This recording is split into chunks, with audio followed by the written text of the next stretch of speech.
Voici comment la drogue fait des ravages aux États-Unis. Vous pouvez croire qu'il s'agit des zombies. Détrompez-vous, il s'agit des humains qui étaient autrefois comme vous et moi. Dans le pays qui a inventé le rêve américain, des milliers de ses propres enfants vivent aujourd'hui le plus sombre des cauchemars. Ce ne sont plus des citoyens, mais des fantômes pâles errants dans les ruines de leur propre vie, et leur histoire est une condamnation silencieuse d'un rêve qui les a laissés derrière. Sur le compte Instagram Allfilms Official, un homme nommé Mal-Love refuse de détourner le regard. Sa caméra est une fenêtre ouverte sur cet enfer, une plongée dans la détresse et la misère qui ravagent les rues des États-Unis. Il nous montre une réalité crue, celle d'hommes et de femmes caucasiens devenus les esclaves de la drogue, des pilules et de substances qui ont dévoré leur âme. Ce sont des corps sans vie qui respirent encore, des silhouettes courbées, immobiles, debout au milieu du trottoir comme des extraterrestres égarés, le regard vide, totalement déconnectés du monde qui les ignore.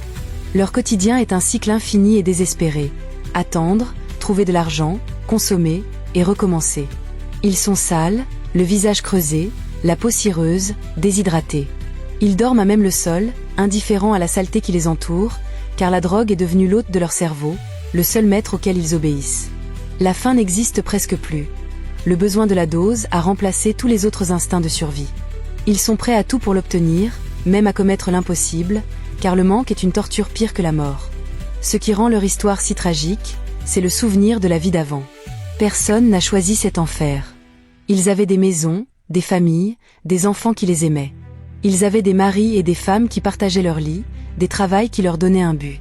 Mais la dépendance, tel un prédateur silencieux, a tout détruit. Elle les a d'abord isolés, puis les a fait rejeter par une société qui ne tolère pas la vue de ses propres échecs.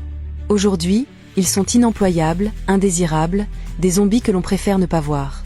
Mal-Love, avec une compassion infinie, ne se contente pas de filmer.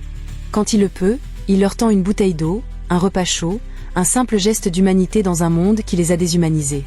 Il écoute leurs histoires, celles de vie brisées par une prescription médicale qui a mal tourné, par un traumatisme, par un moment de faiblesse.